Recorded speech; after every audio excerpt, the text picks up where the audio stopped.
आप सब मीडिया बंधुओं का शुक्रिया कि आज आप यहाँ लास्ट मोड पे आए। आज कुछ इम्पोर्टेंट चीज़ों पे डिस्कस करने के लिए जो हमारे साथ मौजूद है पार्टी के स्पोक्सपर्सन हमारे अल्ताफ ठाकुर साहब, उनके एक्सट्रीम में जो है हमारे साहिल बशीर साहब जो कि भारतीय जनता पार्टी के स्टेट स्पोक्सपर्सन है, और मेरे राइट साइड में जो है मंजूर साहब जो कि भारतीय जनता पार्टी के स्टेट स्पोक्सपर्सन है। मैं अल्ताफ साहब को दावत देना चाहता हूँ कि वो आज की बात प्रेस कॉन्फ्रेंस के माध्यम से आज बात करें। शुक्रिया साथियों, आज आप शॉर्ट नोटिस में आपने यहाँ तशरीफ लाया, जिसके लिए आपका बहुत बहुत शुक्रिया। जैसे कि अभी साजिद साहब ने आपका तारुफ करा दिया, मेरे साथ हमारे स्टेट के स्पोक्स पर्सन इंजीनियर साहिल बशीर साहब है, मेरे लेफ्ट साइड में हमारे स्टेट के स्पोक्स पर्सन मंजूर भट्ट साहब है, उनके साथ हमारे मीडिया इंचार्ज साजिद यूसुफ साहब है। साथियों, जैसे कि आप जानते हैं कि कल से कश्मीर में कुछ पॉलिटिकल पार्टीज आतंकवादियों को एक विक्टिम की तरह पेश कर रही है। सबसे बड़ी दुख की बात और शर्म की बात है कि कांग्रेस के रजीम में एक आतंकवादी के पास एक पीस एम्बेसडर बन के भेजा जाता है। और यह कौन करता है? यह कांग्रेस गवर्नमेंट करता है। जब मनमोहन सिंह की गवर्नमेंट होती है 2006 में, जब यासीन मलिक जो एयरफोर्स के 4 अफसरान के कत्ल में मुलव्वस है, जो खुद उसने इकरार किया है, जो रुबिया सईद किडनैपिंग केस में मुलव्वस है, जो मुफ्ती सईद साहब की बेटी और महबूबा जी की बहन है, जिनका किडनैप यासीन मलिक ने कराया था। और उसके साथ साथ अगर आप देखेंगे, कश्मीर में अगर सबसे ज्यादा पंडितों का कत्ल करने वाला वो यहाँ की JK-LF उस वक्त की तंजीम थी, और उसका कमांडर था यासीन मलिक, चीफ कमांडर था उसका। और बिटकराटे के जरिए उन्होंने सैकड़ों कश्मीरी पंडितों का जनसाइड करिया, नरसंहार करा दिया। और कांग्रेस को शर्म नहीं आती है कि कांग्रेस ऐसे कातिल, ऐसे आतंकवादी को पाकिस्तान भेजकर हाफिज सईद के पास अमन की भीख मांग रही है।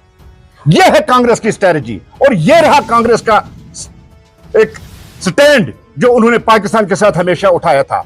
आतंकवाद और पाकिस्तान के खिलाफ कांग्रेस का हमेशा सॉफ्ट एक कॉर्नर रहा है। और इस वजह से आपने देखा कि 2014 तक पूरे हिंदुस्तान में सीरियल ब्लास्ट्स होते थे। मुंबई अटैक देखिए, दूसरी जगह आप देखिए, और कश्मीर में आप देखिए किस तरह से आतंकवाद बढ़ रहा था। लेकिन 2014 के बाद जैसे ही देश के प्रधानमंत्री आदरणीय नरेंद्र मोदी जी, जिन्होंने देश की कमान संभाली और आतंकवाद पे जीरो टॉलरेंस का जो उन्होंने एजेंडा लेके आए, और आप देखिए, आप कश्मीर में लगभग आतंकवाद समाप्त हो चुका है, जम्मू में लगभग आतंकवाद समाप्त हो गया।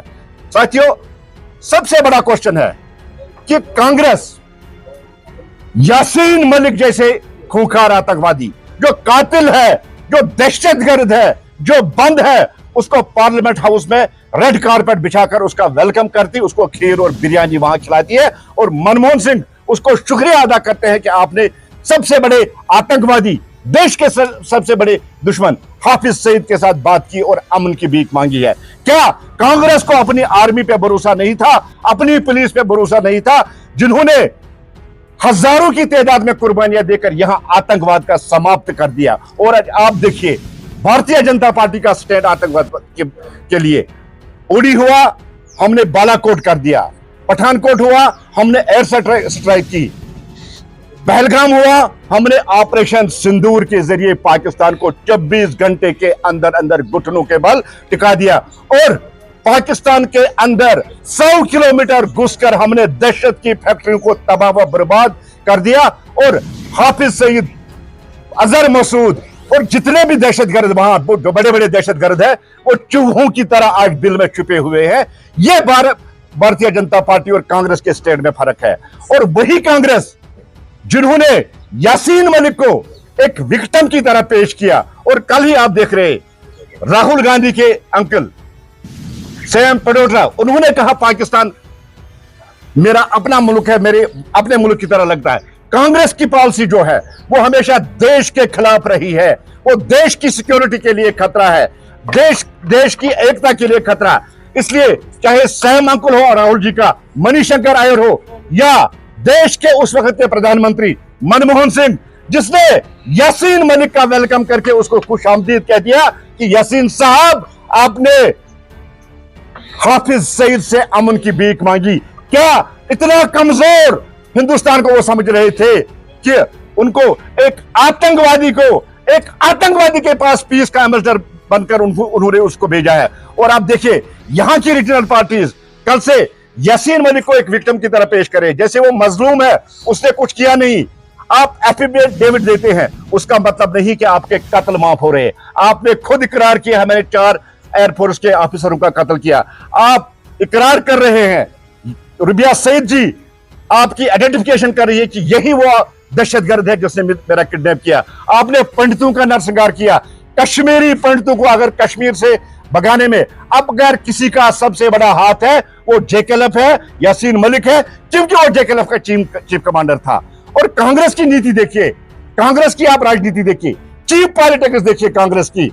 वो आतंकियों को ट्रैक 2 डिप्लोमेसी के तहत पाकिस्तान भेजकर दूसरे आतंकवादी के साथ अमन की भीख मांग रहे हैं। लेकिन यह भारतीय जनता पार्टी वाली गवर्नमेंट है, यहां आतंकवादियों को माफ नहीं किया जाएगा। या जेल होगी या मौत होगी, तभी यहां आतंकवाद खत्म होगा। और आतंकवाद खत्म करना भारतीय जनता पार्टी का एजेंडा है और हम आतंकवाद खत्म करके ही रहेंगे। हम आतंकवाद को यहां पर नहीं देंगे। जब आतंकवादी खत्म होगा तभी जम्मू कश्मीर से आतंकवाद खत्म होगा। और मैं महबूबा जी से कहना चाहता हूं, कैसा डबल स्टैंडर्ड है आपका। जम्मू जाकर आपकी बहन यासीन मलिक को एक किडनैपर की सूरत में आइडेंटिफाई करती हो और आज यहां चीप पॉलिटिक्स करके कह रही है कि उसको ह्यूमैनिटेरियन ग्राउंड पर रहा किया जाए। आतंकवादियों को रहा नहीं किया जाता है। आतंकवादियों के या तो जेल है या मौत है। जिस तरह से हमारी सिक्योरिटी फोर्सेस, हमारी पुलिस, हमारी आर्मी आतंकवाद का सफाया कर रही है। और ये चीप पॉलिटिक्स के लिए जो यहाँ की रीजनल पार्टीज है, कोई इसको दोस्त कहता है, कोई इसको विक्टिम की तरह पेश कर रहा है, कोई कहता है कि जैसे इसने कुछ किया ही नहीं। भाई साहब आप भी सुनिए, यासीन मलिक खोखर आतंकवादी है।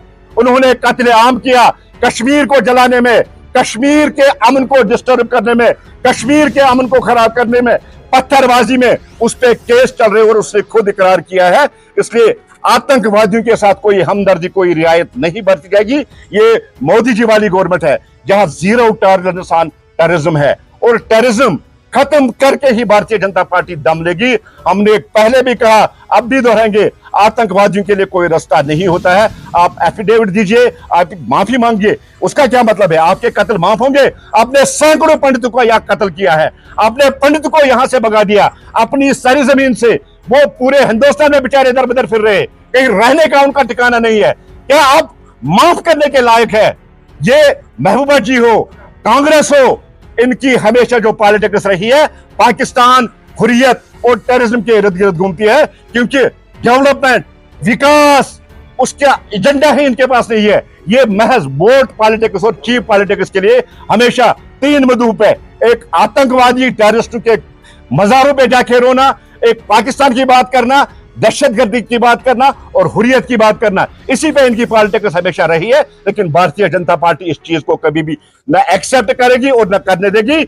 आतंकवादी है, आतंकवादियों को सजा मिलेगी, आतंकवादियों को माफ नहीं किया जाएगा। साहब की बात कर रहे, कश्मीर लगभग हिंदुस्तान के हाथ से निकल चुका था। आप देख रहे थे उस वक्त हजारों की तादाद में इन पर, और उन्होंने बातचीत, जंगबंदी की, लेकिन कारपेट नहीं बिछाया।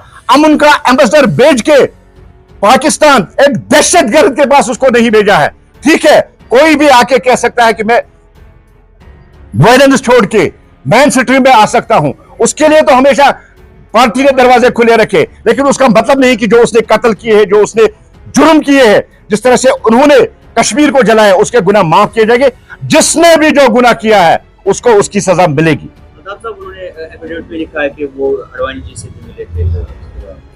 देखिए, अडवाणी जी उस वक्त डिप्टी प्राइम मिनिस्टर थे और यासीन मलिक का उससे मिलने में कोई हर्ज नहीं। हम ये भी कहते हैं कोई भी आ सकता है कि मैं वायलेंस छोड़ के मेन स्ट्रीम में आना चाहता हूं, उसमें मिलने कोई प्रॉब्लम। लेकिन सवाल 100 करोड़ का है, एक दहशतगर्द को हिंदुस्तान के सबसे बड़े दुश्मन हाफिज सईद के पास पीस का एम्बेसडर भेजना और वहां गिड़गिड़ाना अमन के लिए, यह सबसे बड़ा क्वेश्चन है। आपने कहा कि वाजपेयी जी, देखिए 2014 के बाद अगर आपने देखा, यह वो भारतीय जनता पार्टी वाली पॉलिसी है कि दहशतगर्द और दहशतगर्दों को हमने नेस्त नाबूद करने का जो वादा किया था, लगभग उसमें हम कामयाब हो चुके और हमने जम्मू कश्मीर से आतंकवाद को उखाड़ फेंकने का जो तैयार कर रहे थे, उस पर हम आखिरी स्टेज पे और जम्मू कश्मीर से हम आतंकवाद का खात्मा करेंगे। आपका जो सवाल है, they are two different things. एक है कि आप किसी पीस प्रोसेस के तहत किसी को वायलेंस छोड़ने के लिए, टेररिज्म छोड़ने के लिए, for the sake of peace अगर आप किसी को इनवाइट करते हैं, किसी से बात करते हैं, वो एक अलग जरिया है, एक अलग सवाल है, वो एक अलग चीज है। लेकिन अगर आप किसी टेररिस्ट से मिलने उस देश के अंदर जाते हैं जिन्होंने 30 साल यहां पर सिर्फ यहां के नौजवानों का खून खराबा किया है, यहां की नारियों में यहां के नौजवानों का खून बहाया है, एक खूंखार टेररिस्ट के साथ मिलने के लिए भेजते हैं, उसमें और इसमें आसमान और जमीन का फर्क है। Bharatiya Janata party peace process के लिए काम करती है, टेररिज्म के लिए नहीं। कांग्रेस ने जो इनिशिएटिव लिया टेररिज्म के लिए लिया, हमने जो इनिशिएटिव लेना था हमने पीस प्रोसेस के लिए लिया। मैं आपका एक क्वेश्चन आपका रह गया है कि भारतीय जनता पार्टी में सबसे ज्यादा आतंकवादी है। संजय सिंह जी का जो बयान है, जो स्टेटमेंट है, गलत है, बिल्कुल गलत है, इल्जाम है। जिन जिन लोगों का उन्होंने नाम लिया है उन्होंने एंटी मिलिटेंसी काम की है। रिकॉर्ड कर उठाकर देखिए, आप चाहे एजेंसियों से पूछिए, आप पुलिस से पूछिए, जितने भी लोगों ने उनका नाम लिया है उन्होंने एंटी मिलिटेंसी काम की है, वो कोई मिलिटेंट नहीं रहे हैं। अभी मुझे लगता है कि मोहम्मद इशरफ आजाद साहब, उनका अभी एक स्टेटमेंट आने वाला है 4 या 5 मिनट में, वो डिफेमेशन केस के लिए संजय सिंह को ले रहे हैं। और जितने भी लोगों का उन्होंने नाम लिया उन्होंने एंटी मिलिटेंसी काम किया, वो कभी मिलिटेंट रहे नहीं। Thank you sir.